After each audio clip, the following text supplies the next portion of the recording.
Dr. Lyanna Corin had survived 3 brutal years on Vareth 7, a planet that seemed to hate everything with a heartbeat.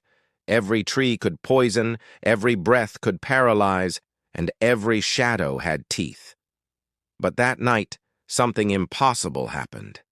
As she worked beneath the blood-red canopy, she felt a touch, light, warm, alive.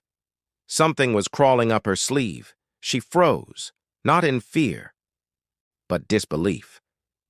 When she dared to look down, a predator cub, one of the galaxy's deadliest species, had fallen asleep on her arm. If that moment gave you chills, stick around, because what happens next rewrites everything humanity thought it knew about survival, trust, and alien life.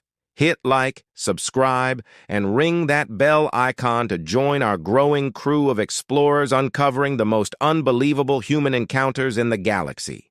And hey, share this one with a friend who loves a good humans are the real aliens story. Vareth 7 wasn't a world, it was a living punishment. Every square meter breathed danger. Crimson forests that exhaled glowing spores, the kind that could freeze a human's muscles in seconds. The soil wasn't soil at all, but a pulsating web of semi-sentient fungus that reacted to footsteps like a heartbeat sensing prey. Even the rivers shimmered with microbial life, capable of digesting flesh in under a minute. Dr. Lyanna Corin knew all of this. She'd studied it, cataloged it, even respected it, but never trusted it. For 3 long years, she had survived alone inside a rusting field station, surrounded by a planet that wanted her dead. Every day was a new negotiation between science and instinct. And yet, tonight felt different. Maybe it was the stillness. No wind, no screeching from the treetop predators, just a deep hum beneath the surface. Lyanna's gloved hand brushed the console as she logged her spore data. The faint red light bathed her face, painting her reflection in the glass dome. Then, out of nowhere, she felt it. Something small, warm, moving, curling around her arm. At first she thought it was another parasitic vine, but vines didn't breathe. Lyanna froze. Her instincts screamed, "Don't move." On Vareth 7, sudden motion meant death. The warmth on her sleeve shifted again, gripping softly, deliberate, alive. Her pulse hammered in her throat. She glanced down, expecting fangs, venom sacs, something ready to strike. But what she saw made her forget to breathe. A small creature, no larger than a house cat, was climbing up her arm. Its body shimmered with obsidian plates and faint blue veins of bioluminescence pulsing beneath the surface. 6 spindly limbs, each tipped with retractable claws that could slice through titanium. And yet, they touched her with impossible gentleness. Lyanna recognized it instantly. A Vera stalker cub, the most feared predator on the planet. Her brain scrambled for logic. Stalkers didn't approach humans. They didn't climb on them. They hunted them. And yet here it was, clumsy, curious, breathing fast. Halfway up her arm, it paused. Its small, razor-edged mandibles flexed, then stilled. The cub curled tighter, pressing its smooth, armored head against her sleeve. Its breathing slowed. It was asleep. A deadly creature, a nightmare born of crimson forests, had fallen asleep on her arm. And Lyanna didn't dare move an inch. Time stopped. Lyanna could hear her own heartbeat, a slow, heavy drum echoing in her ears. Every instinct in her body screamed to pull away, to shake off the tiny monster that could open her artery with one twitch. But her training overruled panic. She stayed still.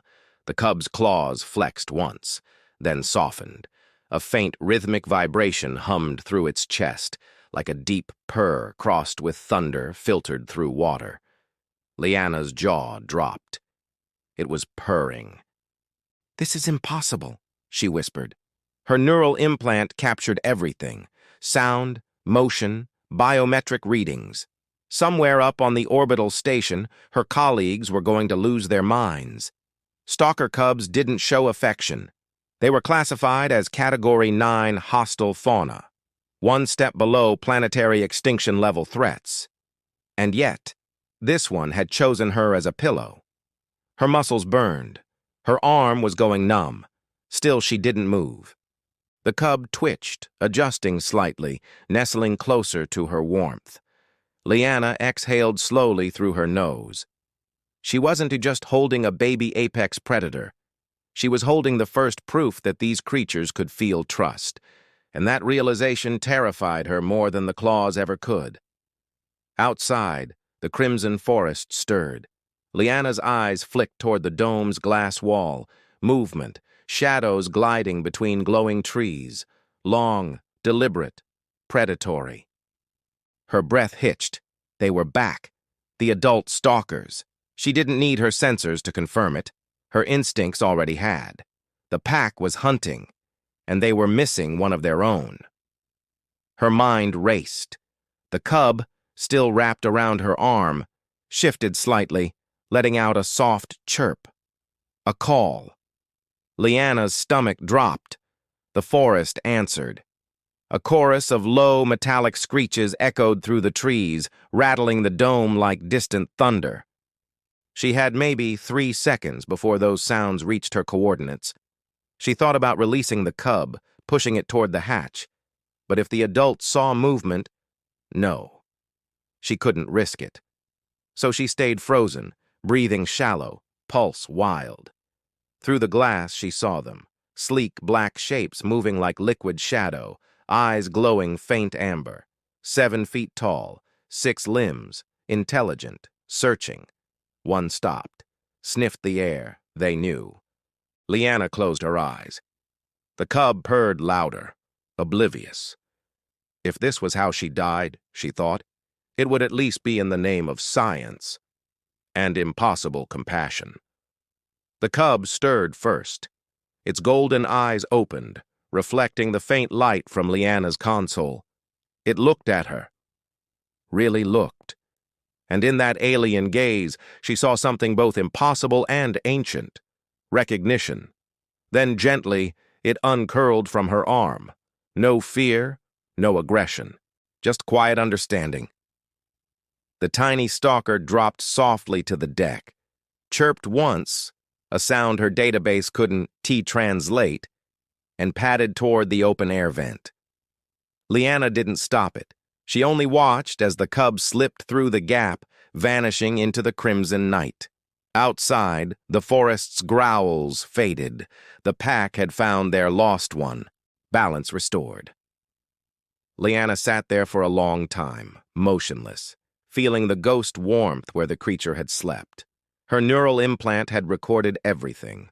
Proof that trust could exist between predator and prey, between human and alien. In the great archives of galactic history, they'd call it an anomaly, a miracle. But humans called it something else. Connection.